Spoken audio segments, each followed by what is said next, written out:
2, versículo 1 a 5. Amém? Colossenses 2, versículo 1 a 5. Não sei se vocês perceberam, a gente está estudando aqui em Itaboraí o livro de Colossenses, já perceberam, né? A gente está estudando Colossenses. Isso aqui eu chamo de pregação expositiva. Eu orando, eu tive o sentimento da gente caminhar por Colossenses e em novembro, do dia 21, 22 e 23, no nosso pequeno retiro que a gente vai fazer em Tanguá, a gente também vamos trabalhar a carta de Paulo aos Colossenses com o tema a suficiência de Cristo. Mas hoje nós vamos falar no versículo 1, 2, 3, 4 e 5 sobre o cuidado de Paulo com a igreja, né? O coração de Paulo. Vamos entender de fato quem a gente deve ser na vida da igreja. Então vamos ler versículo 1 a 5. Diz assim a palavra do Senhor. Gostaria, pois, que soubesses quão grande luta venho mantendo por vós, pelos laudicenses e por quantos não me viram face a face, para que o coração deles seja confortado e vinculado juntamente em amor, e eles tenham toda a riqueza da forte convicção do entendimento, para compreenderem plenamente o mistério de Deus Cristo, em quem todos os tesouros da sabedoria e do conhecimento estão ocultos. Assim digo, para que ninguém vos engane com raciocínios falazes, pois embora ausente quanto ao corpo, contudo em espírito, estou convosco alegrando-me e verificando a vossa boa ordem e a firmeza da vossa fé em Cristo. Obrigado, Senhor. Oportunidade de lermos a sua palavra. Agora nos explica, Espírito Santo. Ensina-nos cada versículo desse, o que está no seu coração para nós como igreja nessa manhã. É em nome de Jesus que oramos, gratos a Ti. Amém. Então, o coração de Paulo aqui, ele está um coração dilatado, ou a gente poderia dizer um coração alargado. E Paulo, ele inicia dizendo, eu gostaria que vocês soubessem da luta que eu tenho travado por causa de vocês. E é interessante quando a gente lê essa palavra aqui no versículo 1, grande luta, isso aqui traz para a gente o conceito de guerra. Luta, né? Ai, que luta! Ai, que batalha! Ontem foi uma luta para a gente encontrar o sítio, irmãos. Ontem a gente ficava em frente ao sítio, batendo, chamando, e não era o sítio. Ninguém vinha atender. E Paulo já estava impaciente, e ela ligava, e irmãos, é o que Paulo está dizendo aqui, que grande luta. Não sei como foi a sua semana, mas a minha semana foi uma semana de grande luta. Luta em casa e luta no meu próprio ser e luta no meu coração, porque isso mostra que a vida cristã não é uma vida de facilidade, não é uma vida só de felicidade, de bênçãos. A vida cristã envolve luta, guerra, batalha. E perceba que a gente está sempre envolvido em alguma coisa. Então, ser cristão é justamente o que o Senhor falou. No mundo tereis aflições, lutas, perseguições, ataques. São coisas para tentar abalar a nossa fé, para tentar abalar a nossa caminhada cristã. Então, Paulo aqui, ele está com uma luta, são duas lutas que a gente pode perceber de Paulo. A primeira luta é do próprio ser dele, quando ele fala em Romanos 7, Paulo diz, o bem que há em mim, esse não faço, mas o mal que há em mim, esse eu faço. E Paulo, ele é um crente salvo, mas com uma grande luta no seu coração. Então, ser cristão, Deus não tira as batalhas do seu ser, as guerras do seu ser. Quer ver uma verdade? Se você é verdadeiramente cristão, é que você está lutando todo dia. Lutando para ler a Bíblia, lutando para orar, lutando para congregar, lutando para ser uma pessoa, né, mais espiritual na sua vida cristã. Irmãos, a vida cristã é uma vida de guerra. E é interessante que quando Paulo fala aos Coríntios, ele diz assim, que as armas, olha o termo que ele usa aos Coríntios, é o mesmo que luta, batalha, guerra. Paulo diz, as armas das nossas milícias não são carnais, mas são poderosas em Deus e são suficientes para anular sofisma e tudo aquilo que se levanta contra a palavra de Deus. Então, uma segunda guerra que a gente tem é pela verdade. Não uma guerra manter o evangelho, manter a palavra, manter uma vida reta, uma vida digna, uma vida exemplar, uma vida que as pessoas falam assim, de fato, você vive com Jesus. Jesus guia a sua casa, Jesus guia os seus filhos, Jesus guia a sua família, irmão. Isso está baseado naquilo que Paulo chama de verdade. Porque ele diz que nós não queremos vender a palavra. Nós não queremos sair por aí mercandejando a nossa fé. Mas os sofistas fazem isso. O que é sofisma? Anulando o sofisma. Sofisma é alguma coisa que parece muito com a verdade. Você olha e fala, gente, é igualzinho, parece. Mas a palavra tem um sentido de verdade com aparência de mentira.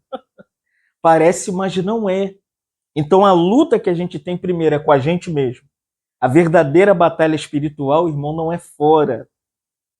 Não é do lado de fora. A guerra que a gente tem, a grande luta, primeiro, é a luta no nosso coração. Aí Paulo chega a dizer em Romanos 7, não sou eu, mas é o pecado que habita em mim.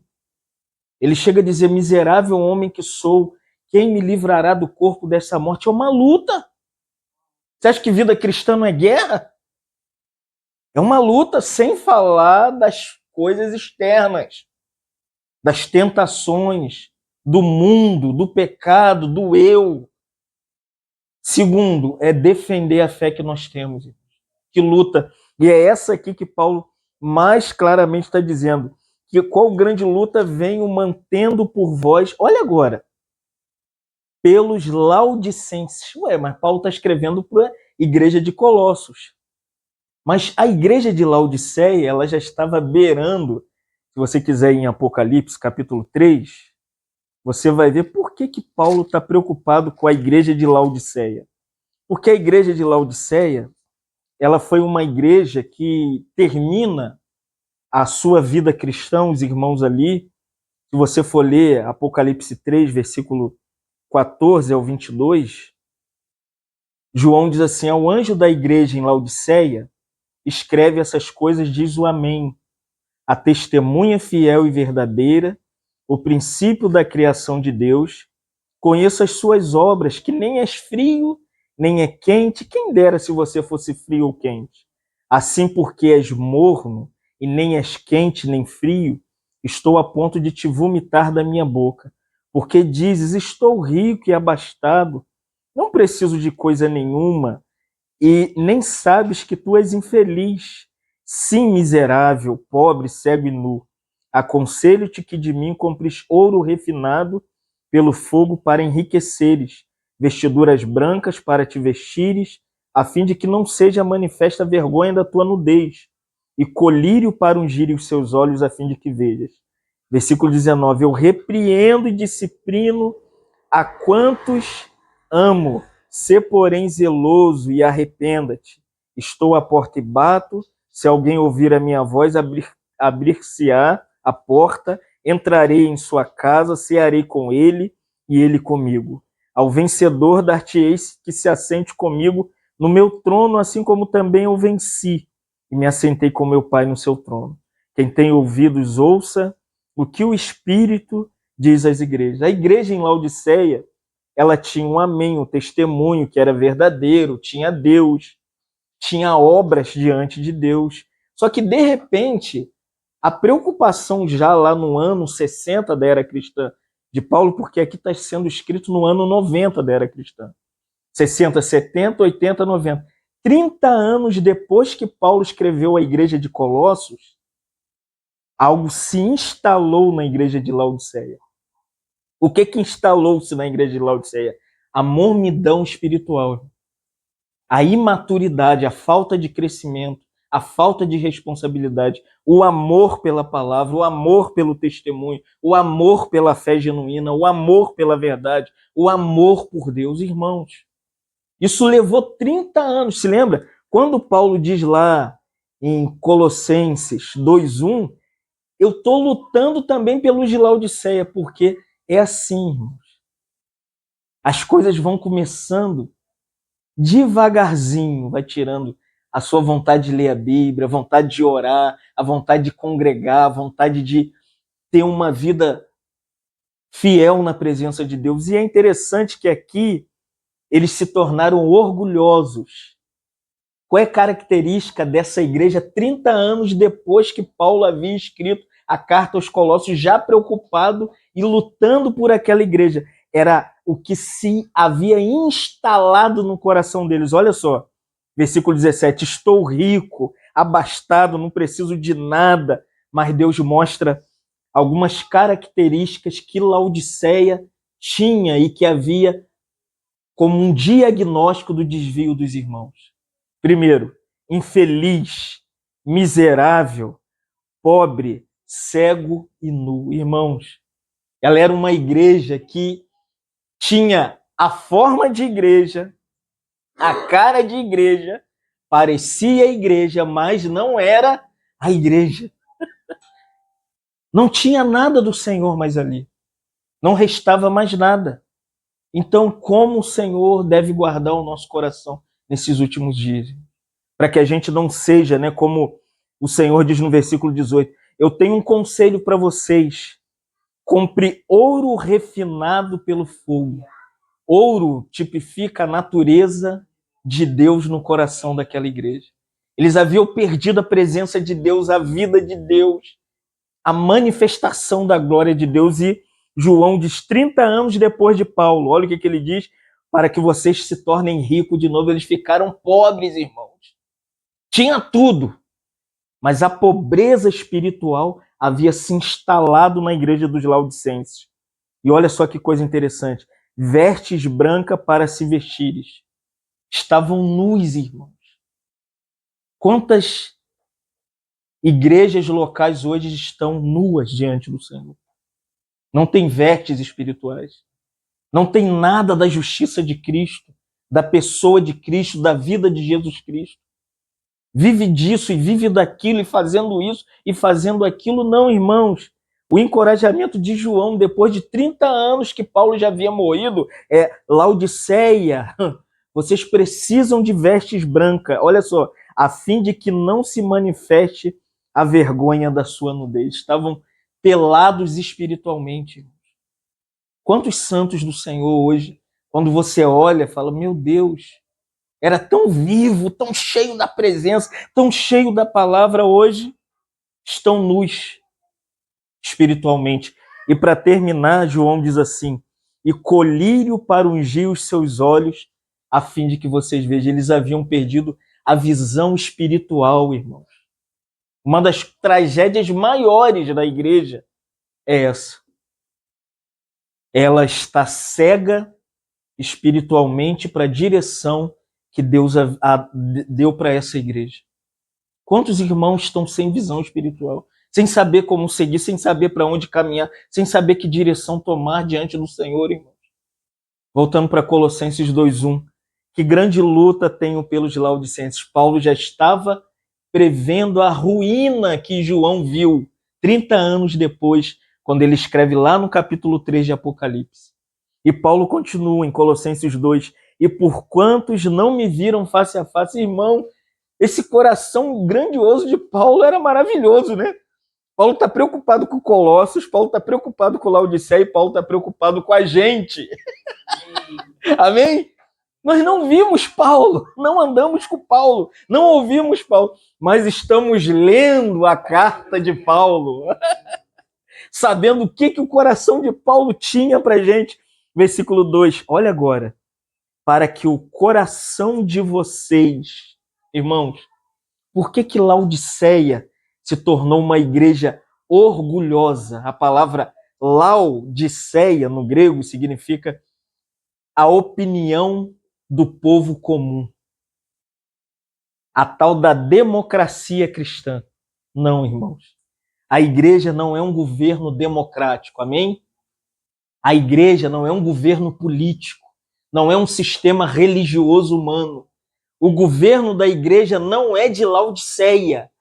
da opinião de todo mundo. Eu falo uma coisa e Mara fala outra, e Paulo fala outra, e Derek fala outra. Nós temos uma só direção. O governo da igreja é igual de Israel hoje. É teocrático. Netanyahu não se submete a nenhum sistema humano. Judeu é governo teocrático. O que é teocracia? É Deus quem governa, amém? É Deus que está governando a igreja. Só que para isso Paulo diz, e o seu coração como está? Todo dilema, irmãos, da igreja tem a ver com o nosso coração. Todo problema da igreja tem a ver com o nosso coração. Mas o que é o seu coração? O seu coração é onde a palavra entra quando você crê no Senhor. Romanos 10, 8, Paulo diz, a palavra está perto de ti na sua boca, ó, e no seu coração, a palavra da fé que pregamos. Aí Paulo diz assim, se com a tua boca confessar. Olha isso aqui agora, no versículo 9 de Romanos 10. E em teu coração crê. Aonde que você crê em Jesus? É no coração, irmão. Se Deus não falar no seu coração, essa mensagem aqui não tem nenhum sentido. Eu não tenho poder de atuar no seu coração. Eu não consigo abrir o seu coração, não posso mover o seu coração. Mas o seu coração, irmãos, ele tem que ser habitado pela palavra. Ele tem que ser uma morada da palavra. Então esse coração aqui não é o seu coração que está batendo aí no peito. Bota a mão aí no peito, não está batendo? Esse é o coração humano. Esse coração de Colossenses 2:2, no grego, é o coração psicológico. A gente chama isso, biblicamente, de coração da fé. É o coração da salvação. A maioria das pessoas hoje não sabe o que é o coração. E alguns irmãos negam a pregação para o coração. Teve um irmão que falou assim para mim, Deus não é açougueiro não, irmão. Deus não quer saber do coração, não. A primeira mensagem de Jesus no Sermão do Monte é para o coração. Bem-aventurados limpos de coração, porque verão a Deus. Quem quer ver Deus aqui? Você quer ver Deus? Quer saber como Deus atua, como Deus opera? Deus se revela no interior do seu coração, irmão. É lá dentro. Essa palavra grega é cardia. Deus atua lá dentro, da onde tem a expressão cardiologista. Não é, vou no cardiologista, é daí que vem a palavra. Coração, e Paulo diz assim, olha, o que Deus quer fazer no nosso coração quando o nosso coração é habitado pela palavra? Paulo diz, é para que você seja confortado. Quer ter conforto espiritual? Abre seu coração. Abre, escancara o coração. Revela-se, se mostra para Deus, irmão. É que a gente tem aquele sentimento de que servir a Deus, é que a gente tem que guardar algumas coisas para a gente, não. Servir a Deus é entregar o coração a Ele, é entregar a vida a Ele, é entregar os momentos que você tem a Ele, é entregar suas decisões na mão dEle, sua família na mão dEle, seus filhos na mão dEle, seus bens na mão dEle, seu carro na mão dEle, seu dinheiro na mão dEle. O que a gente faz? A gente fica tentando segurar as coisas. Aí, segurando o coração, não tem conforto. Segundo, Paulo diz, vinculado juntamente em amor. Segunda coisa, é no coração que se manifesta o amor. Por isso que, quando Jesus fala sobre os 10 mandamentos, ele resume em 2. O que é? Amarás. O quê? Ao coração. É no coração que se ama. Amarás o Senhor teu Deus sobre todas as coisas. Em outra versão diz, com toda a sua alma, toda a sua mente, toda a sua emoção. E o seu próximo como a ti mesmo. Então o amor hoje está banalizado. O amor hoje, eu amo. Mas o que é o amor? O amor é uma pessoa. O amor não é uma frase. O amor não é uma expressão. O amor aqui que Paulo diz que nos vincula. Por que muitos irmãos não conseguem andar com o outro? Porque não amam o outro. Não ama o outro. Ele ama até as coisas de Deus, as coisas da igreja, as coisas do Senhor. Mas, irmãos, o Senhor está acima das coisas da igreja, amém, irmão? Das coisas do Senhor, até da ceia, do batismo, do dízimo, da oferta, irmãos. Tudo que o Senhor diz é... Por isso que quando Pedro negou o Senhor 3 vezes e fugiu, quando o Senhor aparece para ele lá do outro lado do rio, do mar, com peixe, pão, quando Pedro encontra o Senhor, a primeira palavra que Jesus dá para Pedro é assim: Pedro, você de fato você é um fracasso, hein? Pô, você não consegue ficar firme, rapaz. Você... Não, irmãos. A relação de Jesus com Pedro é igual a dele com a gente. Qual é a palavra de Jesus para Pedro? Pedro, você me ama? Olha, irmãos, como que a gente trata o pecador? Você é pecador, hein? Você faz isso, você faz aquilo. Irmãos, o Senhor é um Deus amoroso. Ele virou para Pedro e falou assim: tu me amas? Pedro deve ter abaixado a cabeça, né? Senhor, tu sabe que te amo. Mas o amor do Senhor é extravagante, irmão. Está em João 21, quem quiser ler. Sim, o amor do Senhor é um amor teimoso. É aquele amor que não desiste. Né? É semelhante Cantares de Salomão. Ainda que há muitas águas, o amor, irmãos, ele não acaba. E ele volta de novo para Pedro e olha nos olhos de Pedro e diz: Pedro, tu me amas? E Pedro baixa a cabeça de novo e fala: sabes de todas as coisas. Terceira vez: Pedro, tu me amas? Irmãos, ele negou 3 vezes e 3 vezes Jesus confessa que o amava do jeito que ele era. É isso aqui que Paulo está dizendo. O que nos vincula em amor não é o nosso padrão, a nossa moralidade, a nossa ética, a maneira que a gente é, como nós somos. Por isso, se você vier reunir com a gente, estar com a gente nunca vai perguntar quem você é, o que você faz, de onde você veio, onde você mora. Esse negócio de ficar com o RG dos outros não é com a gente não, irmão. Registro geral não tem na igreja não, nem CPF, amém? Cadastro de pessoa física não tem aqui não. Aqui a gente crê nisso aqui, no vínculo do amor, amém? A gente se ama, a gente se quer, a gente se aproxima, a gente abraça, caminha junto. E Paulo continua: e eles tenham toda a riqueza da forte convicção, o terceiro ponto, do mistério. Primeira coisa é o coração. Segundo, o amor. Terceiro, é que você tem que viver o mistério. Tem que viver o mistério, irmão. Essa vida cristã que não tem o mistério de Deus, dificilmente você vai conseguir caminhar, porque a vida cristã é um mistério. É um mistério Deus te amar, como João diz, não que nós tenhamos o amado, mas ele nos amou primeiro. É um mistério que Deus me ama como sou. Outro mistério, que Deus tenha me escolhido. Não que vós tenhais o escolhido, mas ele vos escolheu a vós outros. Ele te escolheu antes da fundação do mundo. É mistério. Como que Deus pode escolher um homem igual eu, irmão?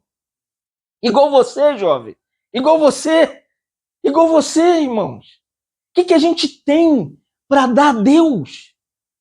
Nada, irmão. É mistério. E esse mistério, Deuteronômio 29, diz assim: as coisas ocultas, ou no hebraico, misteriosas, pertencem a Deus. Tem coisas que você nunca vai saber, irmão.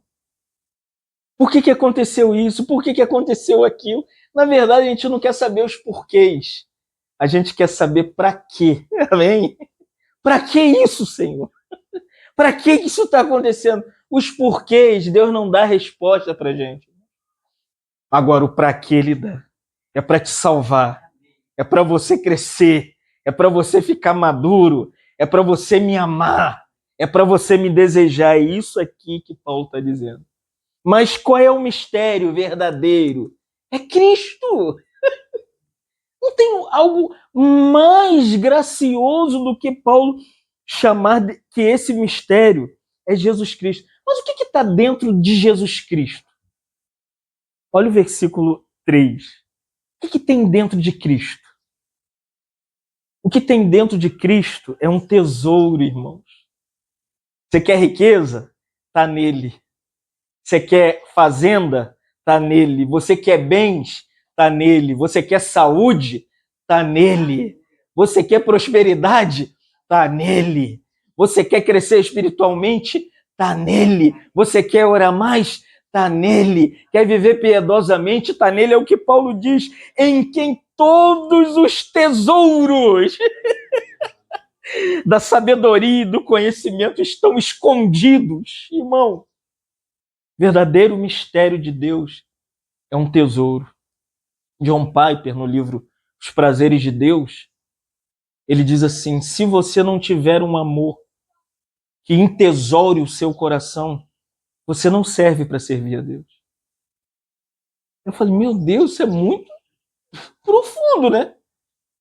Porque Deus não divide, irmãos, a sua vida com outras vidas. Deus te quer por inteiro.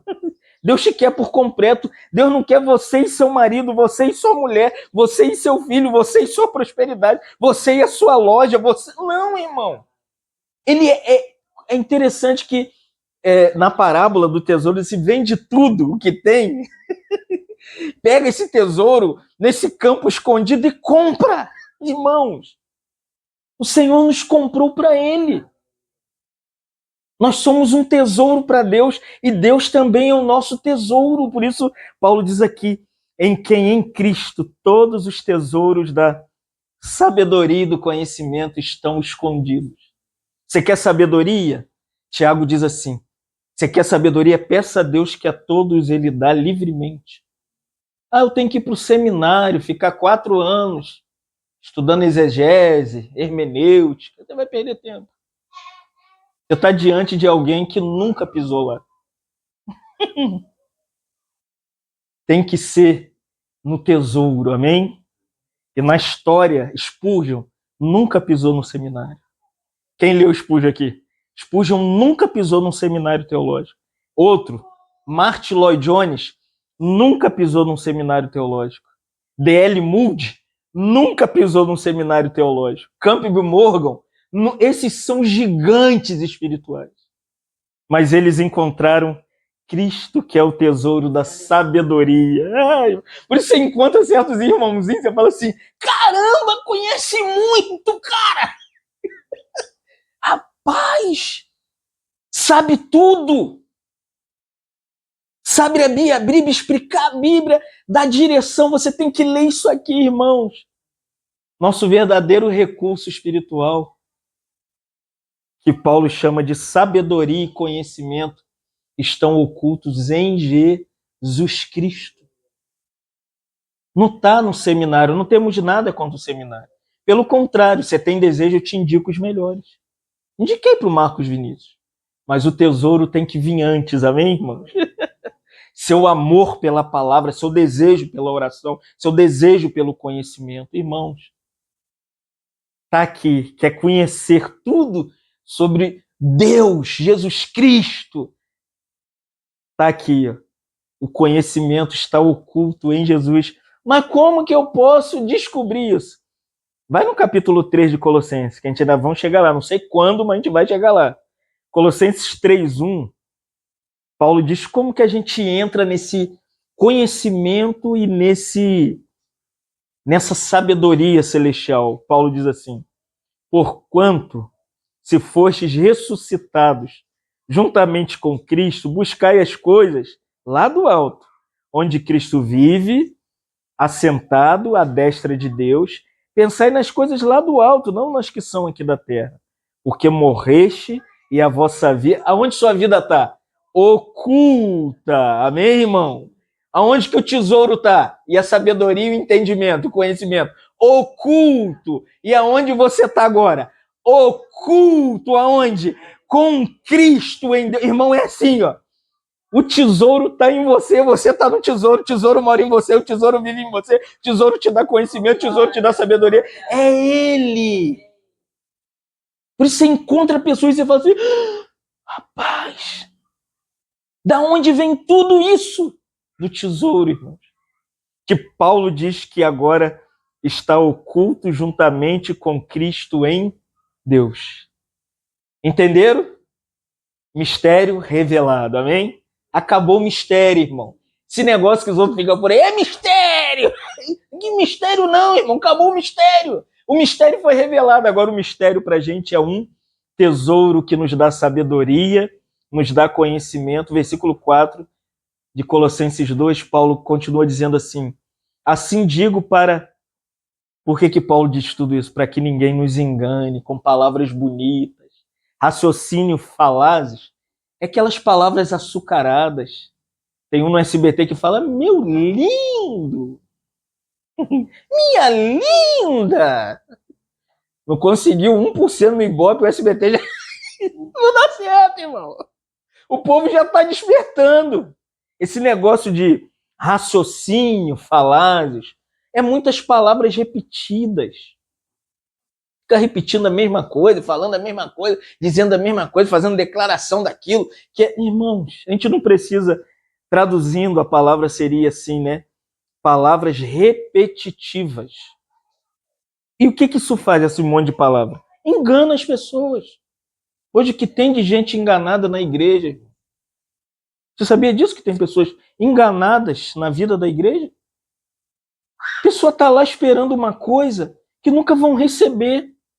Vou te contar um testemunho. Uma irmã, assim que ela veio reunir com a gente numa certa cidade, ela falou, Fábio, o meu antigo líder falou para mim, prepara 2.000 bombons e vai para tal lugar e você vai vender, você vai arrebentar em nome de Jesus. E ela chegou lá, ela não vendeu um bombom. E ela voltou e virou pro irmão, falou pro bispo, e falou, bispo, não vendi nada, tá aqui 2.000 bombons. Essa palavra falaciosa, enganosa, né, do versículo 4 é isso. Sabe o que ele disse para ela? É que você não tem fé. Não precisa de fé para vender bombom. Faz igual a Cacau Show, abre uma loja em cada lugar. Não, irmãos, a fé não é para vender bombom, amém? A fé não leva ninguém ao engano. A fé não te engana, irmão. A fé que Deus te dá é uma fé que te faz entender quem é Deus. Paulo diz assim, Hebreus 11, pela fé, porque não tem engano, Paulo diz assim, pela fé entendemos. A fé não te engana. Você imagina, você vem aqui, eu fui lá na casa do irmão, o irmão falou só coisa bonitinha para mim e eu não consigo viver aquilo, não consigo receber aquilo, não, irmão. Nós não estamos aqui para te enganar, amém? Estamos aqui para falar a palavra. Porque, o versículo 5 para terminar, pois, embora ausente quanto ao corpo, Paulo, engraçado, né? Paulo não estava em Colossos. Nem tinha ido a Laodiceia e nunca vai vir aqui, amém? Paulo não foi em Colossos, na cidade, não foi na cidade de Laodiceia e também não vai vir em Itaboraí. Mas olha que lindo isso aqui. Embora ausente quanto ao corpo, contudo em espírito. Isso aqui é chocante. O espírito aqui está com E minúsculo. Por quê? Porque aqui é o espírito de Paulo. Não sei se você sabe. Você tem um espírito humano. 1 Tessalonicenses 5, 23, Hebreus capítulo 4, versículo 12, diz que nós somos seres que temos 3 partes. Espírito, alma e corpo. Então Paulo aqui está falando do espírito dele. O que é o espírito de Paulo? O espírito de Paulo é aquela parte que Paulo contata o Senhor. É onde Deus tem comunhão com ele, onde Deus dá discernimento a ele. É onde Deus fala com Paulo, lá no interior do seu coração. Isso tem em você. Por isso que lá em João 4, quando a mulher fala, eu sei onde se adora, eu sei que é no poço de Jacó, eu sei o lugar de adoração. Aí Jesus falou, mulher, vem a hora e já chegou que não tem lugar para adorar. Pode ser na minha sala, na sua casa, na sua casa, na sua casa, na sua casa. Pode ser na sua... Irmão, o lugar de adoração mudou. Jesus falou para a mulher samaritana, mulher, vem a hora e já chegou, que os verdadeiros adoradores, olha isso aqui agora, adorarão ao Pai em espírito, primeiro espírito. Primeiro espírito é o Espírito de Deus. Em espírito e em verdade, porque o Pai procura os seus adoradores. E ele tem encontrado, irmãos. Tem em Itaboraí, tem em Angra dos Reis, tem em Maricá, tem em Ponta Negra, tem em Cordeirinho. Irmãos, quantos irmãos estão sendo encontrados? Porque o Pai procura quem o adore em espírito e em verdade. Porque quando Deus te salva, Deus vem habitar no seu espírito humano. Ele penetra o seu ser. Então Paulo não estava lá, mas o coração de Paulo estava lá. Às vezes eu não estou em certos lugares. Tipo, hoje está acontecendo a reunião dos irmãos em Miguel Pereira. Meu coração está lá, irmãos. Às vezes eu não estou em Itaboraí, eu estou em Maricá, mas meu coração está aqui. Às vezes eu não estou aqui, mas estou com os irmãos em Cabo Frio, mas meu coração está aqui. Irmãos, a gente precisa... O que eu quero dizer com isso? Versículo 5. Trazer as pessoas no nosso coração. Você tem trazido as pessoas no seu coração, no seu espírito, fazendo lembranças delas? Como que a gente pode guardar as pessoas? Orando por elas, irmãos. Às vezes não é falar, eu vou lá que eu vou dar uma pregação bonita para ela, não. Traz ela no espírito, olha que lindo. Estou convosco, alegrando-me e verificando a vossa boa ordem e firmeza da vossa fé em Cristo. O que Paulo queria ver? Uma boa ordem. Que ordem é essa? Não é que Paulo ficava ordenando a igreja em Colossos, em Laodiceia, ou a gente, o que a gente tem que fazer. Não, irmãos. A palavra boa ordem aqui tem a ver com uma direção adequada que te aproxima de Jesus. O que é a ordem que a gente tem para a igreja? Qual é a boa ordem que a gente dá para os irmãos?